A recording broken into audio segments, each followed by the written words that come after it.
19 വായിക്കാം. പുറപ്പാട് പുസ്തകം 15-ാം അധ്യായത്തിന്റെ 11-ാം പുറപ്പാട് 15-11.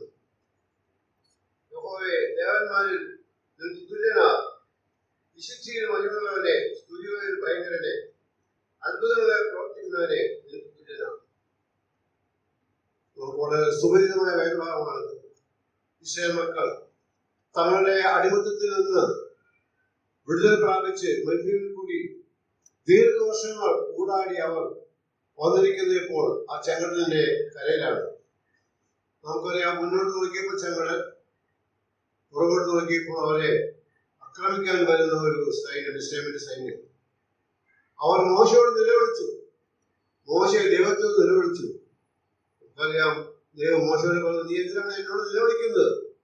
നിന്റെ കയ്യിൽ ഞാൻ തന്നിരിക്കുന്ന വടി നീ സമുദ്രത്തിൽ നീട്ടുക. മോശ ദൈവത്തിന്റെ ആ വാക്കപ്പാടെ നിവർത്തിച്ച് അനുസരിച്ചു.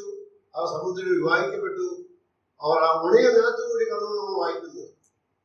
ആ ഉണയ നിലത്തുകൂടി കടന്ന് അവർ അക്കരെ ചെന്നപ്പോൾ അവർ പാടിയ ഒരു പാട്ടിന് ഫലമാണത്. ദൈവമേ, യഹോവേ, ദേവന്മാരിൽ വിശുദ്ധിയിൽ മഹിമുള്ളവനെ, സ്തുതിയിൽ ഭയങ്കരനെ. അവർ ദീർഘകാലം മരുഭൂമിയിൽ നടന്നപ്പോൾ അവർ പലതരമായ പ്രതിസന്ധി കൂടി കടന്നുപോയി. അവർക്ക് ഭക്ഷണം കിട്ടാതെയായി, വെള്ളം കിട്ടാതെയായി. 40 സംവത്സരം അവരുടെ വസ്ത്രം പഴകിയില്ല.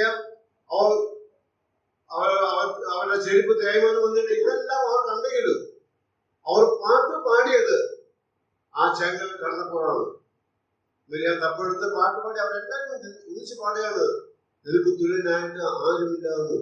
അപ്പോൾ അവർക്ക് മനസ്സിലാക്കാൻ സാധിച്ചത്, ആ നിശ്ചയമിൽ അവർ കർഷകരിൽ കൂടി ബ്രാസ് കൂടി പോയപ്പോൾ അവർ നിലവിളിച്ചിട്ടുണ്ട്. ദൈവം പറഞ്ഞു, അവരുടെ നിലവിൽ എന്റെ അടുത്ത് വന്നു, ഞാൻ കേട്ടു 2 പ്രാവശ്യം പറഞ്ഞു.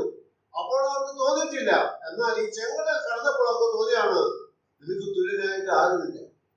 നാം എബ്രായ ലേഖനം വായിക്കുന്നുണ്ട്, അനന്യനായ വാക്ക് മാറാത്തവൻ. ആ ദൈവത്തെ ശരണപ്പെടുവാൻ അവർക്ക് ഭാഗ്യം ലഭിച്ചു. അവരാണ് അവർ ആ പാട്ട് പാടിയത്. ഇത് ദൈവങ്ങളെ, അവർ ആ ചെങ്കടൽ കടന്നപ്പോൾ ഇങ്ങനെ പാടിയെങ്കിൽ പാപത്തിലാണ്ട് ഈ ലോകത്തിന്റെ കാലത്തനുസരിച്ച് ജീവിച്ചിരുന്ന നമ്മളെ വീട്ടിലത്തെ ദൈവത്തെ നമ്മൾ എങ്ങനെയാ പാടാതിരിക്കും? നാം കൂടിയിരിക്കുന്ന സാഹചര്യം നമുക്ക് എല്ലാവർക്കും അറിയാം. ഏത് സാഹചര്യമായാലും ദൈവത്തെ സ്തുതിക്കുവാൻ, ദൈവത്തെ പാടി സ്തുതിപ്പന്തക്കണം മതിയായ കാലങ്ങൾ നമുക്കുണ്ട്. കാരണം എന്താണ്? നാം പാപം കുഴിയെ ശിപ്പിൽ കിടന്നവരായിരുന്നു.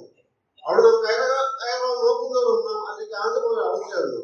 എന്നാൽ അടുത്ത് നമ്മൾ വിടിവിച്ച ദൈവത്തിന് സ്ത്രീ പാടാം, ആരാധിക്കാം. അതിനുവേണ്ടി നമ്മൾ